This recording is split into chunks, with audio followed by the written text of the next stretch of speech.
செங்காத்தில் தள்ளாடும் ரோசாவை போல் நீ சிரித்திருக்க உன்னை சீண்டி விட்டு நான் ஒளிஞ்சது நினைவிருக்கா?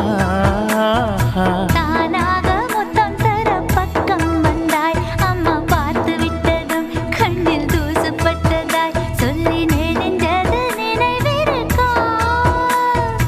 ஏழேழு ஜென்மங்கள் எடுத்தாலும் அந்த ஞாபகம் மறந்திடுமா? என் மூச்சு காத்து நீ யார பின்